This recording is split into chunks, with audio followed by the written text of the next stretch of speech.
Hi family, welcome back to my YouTube channel. ನಾನು ಗಾಯಿ ಚೇತು. ಎಲ್ಲರೂ ಹೇಗಿದ್ದೀರಾ? ಹೋಪ್ ಎಲ್ಲರೂ ಚೆನ್ನಾಗಿದ್ದೀರಾ ಅಂತ ಅನ್ಕೊಂತೀವಿ. ನಾವು ಕೂಡ ಚೆನ್ನಾಗಿದ್ದೀವಿ. ಬೆಳಗ್ಗೆಯಿಂದನೇ ಡೈಲಿ ವ್ಲಾಗ್ ಮಾಡ್ತಾ ಇದ್ದೀನಿ. ಚಿರುನ ಸ್ಕೂಲಿಗೆ ಕಳಿಸ್ಬಿಟ್ಟು ಆಮೇಲೆ ವರಮಹಾಲಕ್ಷ್ಮಿ ಹಬ್ಬಕ್ಕೆ ಮನೆ ಫುಲ್ ಕ್ಲೀನ್ ಮಾಡಬೇಕು. ಒಂದು ಕಡೆಯಿಂದ ಸ್ಟಾರ್ಟ್ ಮಾಡಬೇಕು. ಫಸ್ಟ್ ಅಡುಗೆ ಮನೆ ಮಾಡೋಣ ಅಂತ ಅನ್ಕೊಂಡಿದ್ದೀನಿ. ಬಿಕಾಸ್ ಅದು ಕ್ಲೀನ್ ಆದರೆ ಆಲ್ಮೋಸ್ಟ್ ಮನೆ ಅರ್ಧ ಭಾಗ ಕ್ಲೀನ್ ಆದಂಗೆ. ಹಾಗಾಗಿ ಅಲ್ಲಿಂದನೇ ಸ್ಟಾರ್ಟ್ ಮಾಡಬೇಕು.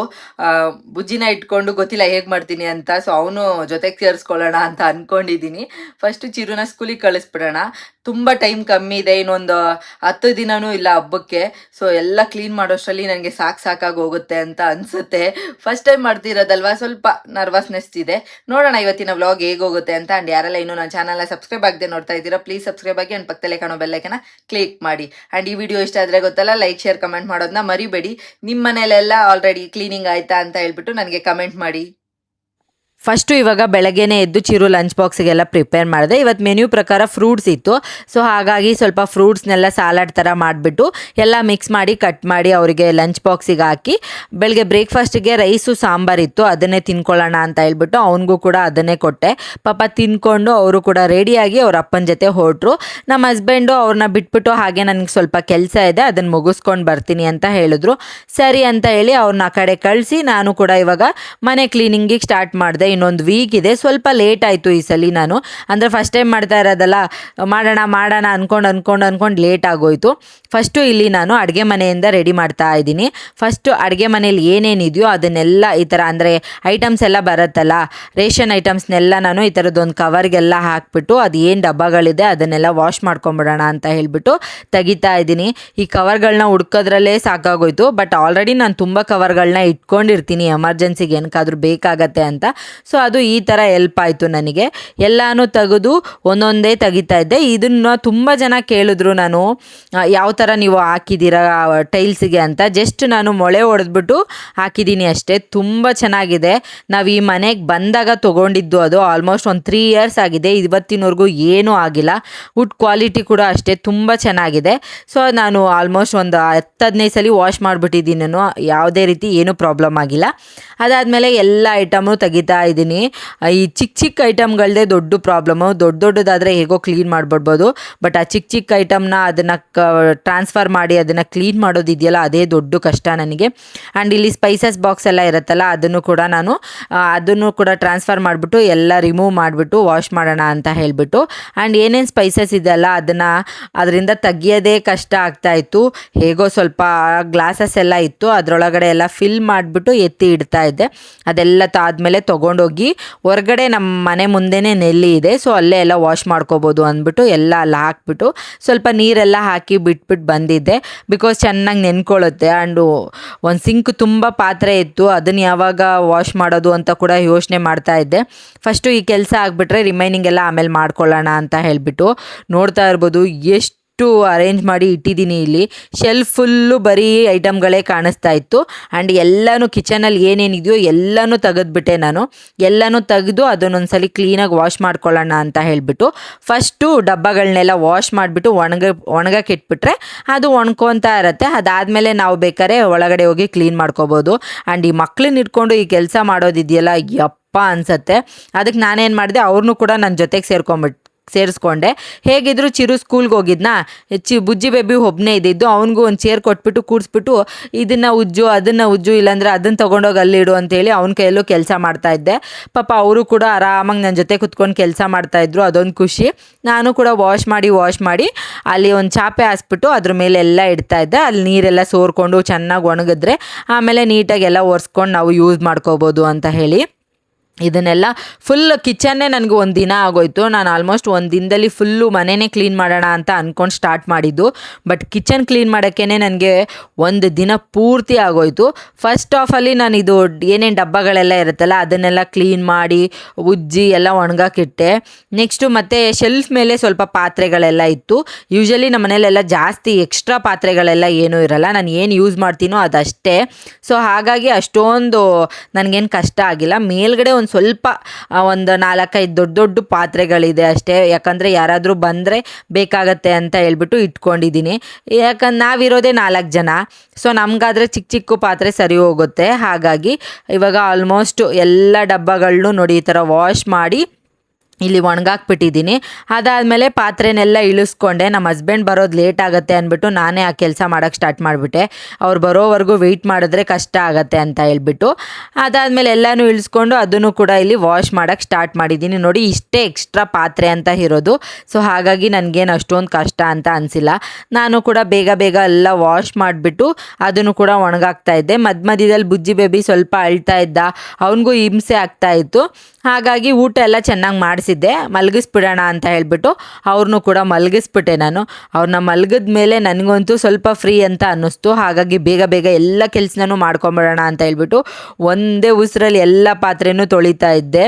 ಅದನ್ನು ಕೂಡ ಅಷ್ಟೇ ಬೇಗ ತೊಳೆದ್ಬಿಟ್ಟು ಅದನ್ನು ಅಲ್ಲೇ ಎಲ್ಲ ನೀಟಾಗೆ ವಾಶ್ ಮಾಡಿ ಎಲ್ಲ ಬಿಸಿಲಲ್ಲಿ ಇಟ್ಬಿಟ್ಟೆ. ಬೇಗ ಬೇಗ ಒಣಗಿದ್ರೆ ಆಮೇಲೆ ಮತ್ತೆ ಎಲ್ಲ ಚೀಲದಲ್ಲಿ ಹಾಕಿ ಕಟ್ಟಿ ಇಕ್ಬೋದು. ನನಗೆ ಏನು ಯೂಸ್ ಮಾಡ್ತೀವೋ ಆ ಥರ ಇದ್ದರೆ ಸಾಕು. ಎಕ್ಸ್ಟ್ರಾ ಎಲ್ಲ ಇಟ್ಕೊಳ್ಳೋಕೆ ನನಗೂ ಇಷ್ಟ ಆಗಲ್ಲ. ಸುಮ್ಮನೆ ಮತ್ತು ಇವಾಗ ಪ್ರತಿ ಸಲ ಹಬ್ಬ ಬಂದಾಗಲೂ ತೊಗೊಂಡು ಬಂದು ಎಲ್ಲ ಕ್ಲೀನ್ ಮಾಡೋದು ಸಿಕ್ಕಾಪಟ್ಟೆ ಕಷ್ಟ. ಇಷ್ಟೆಲ್ಲ ಮಾಡೋಷ್ಟರಲ್ಲಿ ಚಿರು ಕೂಡ ಸ್ಕೂಲಿಂದ ಬಂದ. ಅವನು ಕೂಡ ನಾನು ಹೆಲ್ಪ್ ಮಾಡ್ತೀನಿ ಮಮ್ಮಿ ಅಂತ ಹೇಳ್ಬಿಟ್ಟು ಅವರು ಕೂಡ ಹೆಲ್ಪ್ ಮಾಡ್ತಾಯಿದ್ರು. ಫೈನಲಿ 3 ಜನನೂ ಸೇರಿಕೊಂಡು ಇರೋ ಬರೋ ಪಾತ್ರೆ ಐಟಮ್ಸು ಬಾಕ್ಸು ಎಲ್ಲನೂ ನೋಡಿ ಈ ಥರ ವಾಶ್ ಮಾಡಿ ಎಲ್ಲ ದಬಾಕಿದ್ಮೇಲೆ ಇನ್ನೇನು ಕೆಲಸ ಇದೆಲ್ಲ ಕ್ಲೀನ್ ಮಾಡೋದು ಇರುತ್ತಲ್ಲ, ಮತ್ತೆ ಎಲ್ಲ ರೀಅರೇಂಜ್ ಮಾಡಬೇಕು. ಸೊ ಹಾಗಾಗಿ ಎಲ್ಲ ರೀಅರೇಂಜ್ ಮಾಡಿ ಎಲ್ಲದಕ್ಕೂ ನ್ಯೂಸ್ ಪೇಪರ್ ಎಲ್ಲ ಹಾಕಿಬಿಟ್ಟು ಎಲ್ಲ ಒರೆಸಿದ್ನಲ್ಲ ನಾನು, ಅದನ್ನೆಲ್ಲ ಮತ್ತೆ ಇವಾಗ ಕಾಳುಗಳನ್ನೆಲ್ಲ ಫಿಲ್ ಮಾಡಿಬಿಟ್ಟು ಮತ್ತೆ ಅರೇಂಜ್ ಮಾಡ್ತಾ ಇದ್ದೀನಿ. ಈ ಕೆಲಸ ಒಂದು ಆಗೋಗ್ಬಿಟ್ರೆ ರಿಮೈನಿಂಗ್ ಕೆಲಸ ಎಲ್ಲ ಈಸಿ. ಸೊ ಬೇಗ ಬೇಗ ಮಾಡ್ಕೋಬೋದು ಅಂದ್ಬಿಟ್ಟು ಇವತ್ತು ಫುಲ್ ನಾನ್ ಸ್ಟಾಪು. ಬೆಳಗ್ಗೆ ಟಿಫನ್ ತಿಂದಿದ್ದು ಮಧ್ಯಾಹ್ನ ಊಟ ತಿನ್ನೋದೇ ಮರ್ತೋಗ್ಬಿಟ್ಟಿದ್ದೀನಿ. ಆ ರೇಂಜು ಕೆಲಸ ಮಾಡಿದ್ದೀನಿ. ನಾನು ಮನೆ ಕ್ಲೀನ್ ಮಾಡಿರೋದು ನೋಡಿ ಅಟ್ಲೀಸ್ಟ್ ಆ ಖುಷಿಗಾದರೂ ಲಕ್ಷ್ಮಿ ನಮ್ಮ ಮನೆಗೆ ಬಂದುಬಿಡ್ಲಿ ಅಂತ ಹೇಳಿಬಿಟ್ಟು. ಸೊ ಹಾಗಾಗಿ ಬೇಗ ಬೇಗ ಎಲ್ಲನೂ ಮಾಡ್ತಾಯಿದ್ದೆ. ಅರೇಂಜ್ ಮಾಡೋಕ್ಕಿಂತ ಮುಂಚೆ ಒಂದ್ಸಲಿ ಬಟ್ಟೆಲಿ ಈ ಥರದನ್ನೆಲ್ಲ ಒರೆಸ್ಕೊಂಡೆ. ಸ್ವಲ್ಪ ಆಲ್ಮೋಸ್ಟ್ ಎಲ್ಲ ಒಣಗೋಗಿತ್ತು. ಬಟ್ ಸ್ವಲ್ಪ ಎಲ್ಲಾದರೂ ನೀರಿಗಿರಿದ್ರೆ ಮತ್ತು ಕಾಳುಗಳೆಲ್ಲ ಹಾಕ್ದಾಗ ಅದು ಕೆಟ್ಟೋಗ್ಬಿಡುತ್ತೆ ಅಂತ ಬೈಕೆ ನಾನೇ ಕೂತ್ಕೊಂಡು ನೀಟಾಗಿ ಒಂದು ಕಾಟನ್ದು ಬಟ್ಟೆ ತೊಗೊಂಡು ಎಲ್ಲನೂ ಒರೆಸಿ ಎತ್ತಿಡ್ತಾ ಇದ್ದೆ. ಆವಾಗ ಇಬ್ಬರು ಮಕ್ಕಳು ಅದನ್ನು ತೊಗೊಂಡೋಗಿ ಮನೆ ಒಳಗಡೆ ಇಡ್ತಾಯಿದ್ರು. ಇದನ್ನೆಲ್ಲ ಮಾಡೋಷ್ಟರಲ್ಲಿ ಟೈಮ್ ನೋಡಿ ಎಷ್ಟಾಗಿದೆ ಅಂದ್ಬಿಟ್ಟು ಯಪ್ಪ ಸಾಕಾಗೋಯ್ತು. ಫೈನಲಿ ಎಲ್ಲ ನೀಟಾಗಿ ಅಡುಗೆ ಮನೇನ ಅರೇಂಜ್ ಮಾಡಿಬಿಟ್ಟೆ. ಸೊ ಅದೊಂದು ಖುಷಿ ಆಯಿತು. ಮೇಲ್ಗಡೆ ಇರೋ ಪಾತ್ರೆ ಸಾಮಾನುಗಳು ಅಷ್ಟೇ ಅಲ್ಲಿ ಏನು ಇಡಬೇಕೋ ಅದನ್ನು ಅಲ್ಲಿ ಇಟ್ಬಿಟ್ಟು ಕೆಳಗಡೆ ಇರಬೇಕಾಗಿರೋದೆಲ್ಲ ಇಟ್ಬಿಟ್ಟು ಸ್ವಲ್ಪ ಹೊತ್ತು ರೆಸ್ಟ್ ಮಾಡಿ ಮತ್ತೆ ನೈಟು ಸ್ವಲ್ಪ ಫ್ರೀ ಇದ್ನಲ್ಲ ಅಂದ್ಬಿಟ್ಟು ನನ್ನ ಡ್ರೆಸ್ಸಿಂಗ್ ಟೇಬಲ್ನ ಕ್ಲೀನ್ ಮಾಡೋಣ ಅಂತ ಹೇಳ್ಬಿಟ್ಟು ಎಲ್ಲನೂ ತೆಗೆದ್ಬಿಟ್ಟು ಬೆಡ್ ಮೇಲೆ ಹಾಕಿದ್ದೀನಿ. ಬಿಕಾಸ್ ರೂಮ್ ಇನ್ನೂ ಕ್ಲೀನ್ ಮಾಡಿಲ್ವಲ್ಲ, ಹೇಗಿದ್ರು ಧೂಳೆಲ್ಲ ಹೊಡಿಬೇಕು. ಅದಾದಮೇಲೆ ಬೆಡ್ಡೆಲ್ಲ ಕ್ಲೀನ್ ಮಾಡ್ಕೊಳ್ಳೋಣ ಅಂತ ಹೇಳ್ಬಿಟ್ಟು ತೆಗೆದು ಎಲ್ಲನೂ ರೆಡಿ ಮಾಡ್ತಾ ಇದ್ದೀನಿ. ತೆಗೆದ್ಮೇಲೆ ಗೊತ್ತಾಗಿದ್ದು ಇಷ್ಟೊಂದು ಐಟಮ್ ಎಲ್ಲ ಯಾವಾಗ ತೊಗೊಂಡೆ ನಾನು ಅಂತ. ಬಿಕಾಸ್ ಯಪ್ಪ ಅಷ್ಟೊಂದು ಕ್ಲಿಪ್ ಇದೆ, ಹುಡುಕ್ಬೇಕಾದ್ರೆ ಒಂದು ಕ್ಲಿಪ್ಪು ಸಿಗಲ್ಲ. ಸೊ ಹಾಗಾಗಿ ಅದಕ್ಕೆ ಸಪ್ರೇಟ್ ಬಾಕ್ಸಲ್ಲೆಲ್ಲ ಹಾಕ್ಬಿಟ್ಟು ನೀಟಾಗಿ ಅರೇಂಜ್ ಮಾಡಿದೆ. ಸೊ ಬ್ಯಾಂಗಲ್ಸು, ಇಯರಿಂಗ್ಸು, ಕ್ಲಿಪ್ಸು ಇದೇ ಜಾಸ್ತಿ ಇರೋದು ನನ್ನ ಹತ್ರ. ಸ್ಕಿನ್ ಕೇರ್ ಪ್ರಾಡಕ್ಟ್ ಅಂತ ಅಷ್ಟೊಂದೆಲ್ಲ ಏನೂ ಇಲ್ಲ. ಬಿಕಾಸ್ ನನಗೆ ಅದ್ರ ಬಗ್ಗೆ ಐಡಿಯಾನೂ ಇಲ್ಲ. ಇವಾಗೆಲ್ಲೋ ಸ್ವಲ್ಪ ಡಾಕ್ಟ್ರ್ ಹತ್ರ ತೋರಿಸಿ ಅವರು 1-2 ಪ್ರಾಡಕ್ಟ್ ಹೇಳಿದ್ದಾರೆ, ಅದನ್ನು ಯೂಸ್ ಮಾಡ್ತಾ ಇದ್ದೀನಿ ಅಷ್ಟೇ. ಅದು ಬಿಟ್ಟರೆ ಬಾಡಿ ಲೋಷನ್ನು, ಮಕ್ಕಳದು ಬಾಡಿ ಲೋಷನ್ ಆಗಿರ್ಬೋದು, ಅವ್ರದ್ದು ಕೆಲವೊಂದು ಐಟಮ್ಸ್ ಎಲ್ಲ ಇರುತ್ತೆ, ಸ್ವಲ್ಪ ಹಸ್ಬೆಂಡ್ದಿರುತ್ತೆ. ಈ ಡ್ರೆಸ್ಸಿಂಗ್ ಟೇಬಲಲ್ಲಿ ಜಾಸ್ತಿ ಇರೋದು ನನ್ನ ಬ್ಯಾಂಗಲ್ಸು, ಇಯರಿಂಗ್ಸು, ಕ್ಲಿಪ್ಸು ಆ ಥರದ್ದೇನೆ. ಸೊ ಹಾಗಾಗಿ ಎಲ್ಲನೂ ಅರೇಂಜ್ ಮಾಡ್ತಾಯಿದ್ನ. ಅಷ್ಟರಲ್ಲಿ ನಮ್ಮ ಹಸ್ಬೆಂಡ್ ಸಡನ್ನಾಗಿ ಬಂದುಬಿಟ್ಟು ಚಾಕ್ಲೇಟ್ ಕೊಟ್ಟರು. ಅಂದರೆ ಬೀವ್ನಮಾಸೆಗೆ ಏನೂ ಗಿಫ್ಟ್ ಕೊಟ್ಟಿಲ್ಲ ಅಂದ್ಬಿಟ್ಟು ಚಾಕ್ಲೇಟ್ ತೊಗೊಂಡು ಬಂದು ಕೊಟ್ಟರು. ಅದಂತೂ ಇನ್ನೂ ಖುಷಿ ಆಯಿತು. ಸಡನ್ನಾಗಿ ಅದು ವೀಡಿಯೋ ಮಾಡ್ತಾಯಿದ್ದೀನಿ ಅಂತ ಅವ್ರಿಗೆ ಗೊತ್ತೇ ಇಲ್ಲ. ಸಡನ್ನಾಗಿ ಕೊಟ್ಟರೆ ನನಗೂ ಖುಷಿ ಆಯಿತು. ಅದು ಹಾಗೆ ಕ್ಯಾಪ್ಚರ್ ಆಗಿದೆ ಅಷ್ಟೇ. ಅದಾದಮೇಲೆ ಇಯರಿಂಗ್ಸ್ ಎಲ್ಲ ಒಂದೊಂದು ಮಿಸ್ ಆಗಿತ್ತು. ಅದನ್ನು ಕೂಡ ನೀಟಾಗಿ ಹಾಕಿ ಅರೇಂಜ್ ಮಾಡಿ ಎಲ್ಲ ಬಾಕ್ಸಲ್ಲಿ ಹಾಕಿ ಎತ್ತಿಟ್ಟೆ. ಇವತ್ತಿಗೆ ಸುಸ್ತಾಗೋಯ್ತು ಅಂತ ಹೇಳಿಬಿಟ್ಟು ಅಷ್ಟೇ ಮಾಡಿದ್ದು, ಬೇರೆ ಎಲ್ಲ ಏನೂ ಕೆಲಸ ಮಾಡಿಲ್ಲ. ವಾಚ್ ಹಾಕಿಕೋಕ್ಕೆ ನಾನು ಹೊಸದೊಂದು ವಾಚ್ ಆರ್ಗನೈಸರ್ ತೊಗೊಂಡಿದ್ದೆ.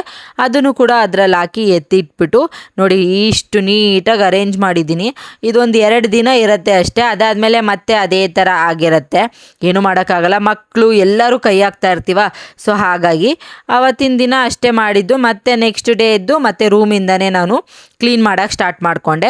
ಮೇಲ್ಗಡೆ ಎಲ್ಲ ಹಸ್ಬೆಂಡು ಧೂಳೆಲ್ಲ ಹೊಡ್ಕೊಟ್ರು. ಇವಾಗ ನಾನು ಜಸ್ಟ್ ಆ ವುಡ್ಡಂದು ನಂದು ಏನಿದೆ ಅಲ್ಲ ವಾರ್ಡ್ರೋಬು, ಅದನ್ನೆಲ್ಲ ಒಂದ್ಸಲಿ ನೀಟಾಗಿ ಒರೆಸ್ಕೊಂಡು, ಮೇಲೆಲ್ಲ ಸ್ವಲ್ಪ ಧೂಳಿತ್ತು. ಯಾಕಂದರೆ ಮೇಲೆ ಏನೂ ಹಾಕಿಲ್ಲ, ನಾವು ಖಾಲಿ ಬಿಟ್ಬಿಟ್ಟಿದ್ದೆ ಹಾಗಾಗಿ. ಸೊ ಹಾಗಾಗಿ ಬೇಗ ಅದನ್ನೆಲ್ಲ ಒರೆಸ್ಕೊಂಡೆ. ಇನ್ನೂ ತುಂಬ ಕೆಲಸಗಳಿದೆ. ಫ್ರಿಜ್ ಕ್ಲೀನ್ ಮಾಡಬೇಕು ಮೇಯ್ನು. ಸೊ ಹಾಗಾಗಿ ಅದೆಲ್ಲ ಆದಮೇಲೆ ನೆಕ್ಸ್ಟು ಫ್ರಿಜ್ಜೆಲ್ಲ ಕ್ಲೀನ್ ಮಾಡ್ಕೊಳ್ಳೋಣ ಅಂತ ಹೇಳ್ಬಿಟ್ಟು ಫ್ರಿಜ್ಜಲ್ಲಿರೋ ಐಟಮ್ಸ್ನೆಲ್ಲ ತೆಗೆದು ಆ್ಯಂಡ್ ಸ್ವಲ್ಪ ತರಕಾರಿ ಎಲ್ಲ ಆಲ್ಮೋಸ್ಟ್ ಎಲ್ಲ ಖಾಲಿ ಆಗಿತ್ತು. ನಾನು ಹಬ್ಬಕ್ಕೆ ಒಂದೇ ಸಲ ತೊಗೊಳ್ಳೋಣ ಅಂತ ಹೇಳ್ಬಿಟ್ಟು ಜಾಸ್ತಿ ಏನೂ ತೊಗೊಂಡಿದ್ದಿಲ್ಲ, ಇರೋದ್ರಲ್ಲೇ ಅಡ್ಜಸ್ಟ್ ಮಾಡ್ತಾಯಿದ್ದೆ. ಸೊ ಹಾಗಾಗಿ ಎಲ್ಲ ಡಬ್ಬಗಳು ಖಾಲಿ ಇತ್ತು. ಫ್ರಿಜ್ಜಲ್ಲಿ ಏನೇನು ಇಡ್ತೀವೋ ಎಲ್ಲನೂ, ಒಂದು 4 ಟೊಮೆಟೊ, ಒಂದು 4 ಹಸಿಮೆಣ್ಸಿನ್ಕಾಯಿ, 1-2 ತರಕಾರಿ ಅಷ್ಟೇ ಇದ್ದಿದ್ದು. ಸೊ ಹಾಗಾಗಿ ಇನ್ನೂ ಈಸಿ ಆಯಿತು. ಮತ್ತು ಅದನ್ನೆಲ್ಲ ಬೇರೆ ಕಡೆ ಇಡಬೇಕು ಅಂದರೆ ತುಂಬ ಕಷ್ಟ ಆಗುತ್ತೆ. ಫಸ್ಟು ಮೇಲೆ ಏನೇನು ಧೂಳುಗಳೆಲ್ಲ ಇರುತ್ತಲ್ಲ ಅದನ್ನೆಲ್ಲ ಕ್ಲೀನಾಗಿ ಒರೆಸ್ಕೊಂಡು ಜಸ್ಟ್ ಅದನ್ನೆಲ್ಲ ತೊಗೊಂಡೋಗಿ ಮತ್ತೆ ನೆಲ್ಲಿ ಕೆಳಗಡೆ ಹಾಕಿ ಸ್ವಲ್ಪ ನೀರು ಹಾಕಿ ನೆನೆಯೋಕೆ ಇಟ್ಬಿಟ್ಟೆ. ಅದಾದಮೇಲೆ ಫ್ರಿಜ್ಜಿಗೆ ನಾನು ಏನು ಯಾವುದೇ ರೀತಿ ಕೆಮಿಕಲ್ಸ್ ಎಲ್ಲ ಯೂಸ್ ಮಾಡಿಲ್ಲ. ಜಸ್ಟು ಏನು ವಾಟರ್ನ ಸ್ಪ್ರೇ ಮಾಡಿಬಿಟ್ಟು ಒಂದು 5 ನಿಮಿಷ ಬಿಟ್ಟು ಕ್ಲಾತ್ ತೊಗೊಂಡು ಚೆನ್ನಾಗಿ ಸ್ಕ್ರಬ್ ಮಾಡಿ ಒರೆಸ್ತಾ ಇದ್ದೀನಿ. ತುಂಬ ಬೇಗ ಈಸಿಯಾಗೆ ಖಾಲಿ ಆಗುತ್ತೆ. ಬಿಕಾಸ್ ನಾನು ಒಂದು ಮಂತ್ಗೆ ಒಂದ್ಸಲಿ ಕ್ಲೀನ್ ಮಾಡ್ತಾ ಇರ್ತೀನಿ. ಸೊ ಹಾಗಾಗಿ ಅಷ್ಟೊಂದು ಗಲೀಜೆಲ್ಲ ಏನೂ ಇದ್ದಿದ್ದಿಲ್ಲ. ಫ್ರಿಜ್ಜೆಲ್ಲ ಕ್ಲೀನ್ ಮಾಡಿಬಿಟ್ಟು ಆಮೇಲೆ ಅದು ವಾಶ್ ಮಾಡೋದೆಲ್ಲ ಇತ್ತಲ್ಲ ಅದನ್ನು ಕೂಡ ಎಲ್ಲ ವಾಶ್ ಮಾಡಿ ಚೆನ್ನಾಗೆ ಎಲ್ಲ ಒಣಗಾಕಿದ್ದಿದೆ ಅದನ್ನು. ಸೊ ಎಲ್ಲ ಒಣಗಿದ್ಮೇಲೆ ಮತ್ತೆ ರೀಅರೇಂಜ್ ಮಾಡ್ಕೊಳ್ಳೋಣ ಅಂತ ಹೇಳ್ಬಿಟ್ಟು ಯಪ್ಪ ಹಬ್ಬಗಳು ಬರೋದು ಬೇಡ, ಕ್ಲೀನ್ ಮಾಡೋದು ಬೇಡ ಅಂತ ಅನ್ನಿಸ್ಬಿಡ್ತು. ಬಿಕಾಸ್ ಅಷ್ಟು ಕೆಲಸ ಇತ್ತು. ಫುಲ್ ಮನೇನ ಕ್ಲೀನ್ ಮಾಡೋಕ್ಕೆ ನಾನು ಆಲ್ಮೋಸ್ಟ್ ಒಂದು 3 ಡೇಸ್ ತೊಗೊಂಡಿದ್ದೀನಿ. ನೀವು ಎಷ್ಟು ದಿನದಲ್ಲೆಲ್ಲ ಕ್ಲೀನ್ ಮಾಡ್ತೀರಾ ಅಂತ ಹೇಳ್ಬಿಟ್ಟು ಮರೀದೆ ನನಗೆ ಕಮೆಂಟ್ ಹಾಕಿ. ನನಗೆ ಫಸ್ಟ್ ಟೈಮ್ ಆಗಿರೋದ್ರಿಂದ ಸಿಕ್ಕಾಪಟ್ಟೆ ಕಷ್ಟ ಆಯಿತು. ಸೊ ಹೇಗೋ ಫೈನಲಿ ವರಮಹಾಲಕ್ಷ್ಮಿ ಹಬ್ಬಕ್ಕೆ ನಮ್ಮ ಮನೆ ಅಂತೂ ಕ್ಲೀನ್ ಆಯಿತು. ನಿಮ್ಮದೆಲ್ಲ ಕ್ಲೀನ್ ಆಯಿತಾ? ನೀವು ಎಷ್ಟು ವರ್ಷದಿಂದ ಹಬ್ಬ ಮಾಡ್ತಾ ಇದ್ದೀರಾ ಅಂತ ಮಿಸ್ ಮಾಡದೆ ಹೇಳಿ.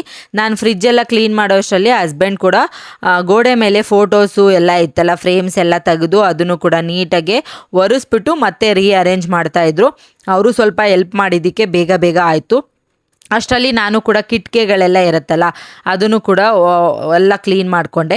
ಕಿಟಕಿಗಳು ಸ್ವಲ್ಪ ಜಾಸ್ತಿ ಧೂಳಾಗಿರುತ್ತೆ. ಬಿಕಾಸ್ ನಾವು ಯಾವಾಗಲೂ ಓಪನ್ ಮಾಡಲ್ಲ ಕೆಲವೊಂದು ಕಿಟಕಿಗಳನ್ನ, ಹಾಗಾಗಿ ಧೂಳು ಕುತ್ಕೊಂಡು ಹಂಗಾಗಿರುತ್ತೆ. ಆ್ಯಂಡ್ ಫೈನಲಿ ನೋಡಿ ನೀಟಾಗಿ ಒರೆಸ್ಬಿಟ್ಟು ಪಾಪ ಮತ್ತೆ ಅರೇಂಜ್ ಮಾಡಿದ್ದಾರೆ. ತುಂಬ ಚೆನ್ನಾಗಿ ಕಾಣಿಸುತ್ತೆ ಈ ಫೋಟೋ ಫ್ರೇಮು. ಸೊ ಈ ಥರ ಇತ್ತು ನಮ್ಮ ವರಮಹಾಲಕ್ಷ್ಮಿ ಹಬ್ಬದ ಕ್ಲೀನಿಂಗು. ಎಲ್ಲ ಅರೇಂಜ್ ಮಾಡೋಷ್ಟರಲ್ಲಿ ಸಾಕಾಗೋಯ್ತು. ಆ್ಯಂಡ್ ಫ್ರಿಜ್ನ ಕ್ಲೀನ್ ಮಾಡಿ ಮತ್ತೆ ರೀಅರೇಂಜ್ ಮಾಡಿ ನೋಡೋಕ್ಕೆ ಏನೋ ಒಂಥರ ಖುಷಿ ಆಗೋಯ್ತು. ಏನೋ ಹೊಸ ಫ್ರಿಜ್ ತೊಗೊಂಡು ಬಂದಿದ್ದೀವೇನೋ ಅನ್ನೋ ಥರ ಫೀಲ್ ಇತ್ತು. ಅದಾದಮೇಲೆ ನಾನು ಫ್ರಿಜ್ ಮ್ಯಾಗ್ನೆಟ್ ಎಲ್ಲ ಹಾಕಿದ್ದೀನಲ್ಲ, ಸೊ ಇನ್ನೂ ತುಂಬ ಕಲೆಕ್ಟ್ ಮಾಡಬೇಕು, ನೋಡೋಣ ಯಾವ ಥರ ಆಗತ್ತೆ ಅಂತ. ಸೊ ಇವತ್ತಿನ ವ್ಲಾಗ್ ಇದಾಗಿತ್ತು, ಫುಲ್ ಕ್ಲೀನಿಂಗ್ ವ್ಲಾಗು. ಇಷ್ಟ ಆದರೆ ಗೊತ್ತಲ್ಲ, ಸಪೋರ್ಟ್ ಮಾಡಿ, ಸಬ್ಸ್ಕ್ರೈಬ್ ಮಾಡಿಕೊಂಡು ಫುಲ್ ವೀಡಿಯೋನ ನೋಡಿ. ನಿಮ್ಮ ಸಪೋರ್ಟ್ ನನಗೆ ತುಂಬ ಇಂಪಾರ್ಟೆಂಟು. ಇವತ್ತಿನ ವ್ಲಾಗ್ ಇದಾಗಿತ್ತು. Thank you so much. Bye bye.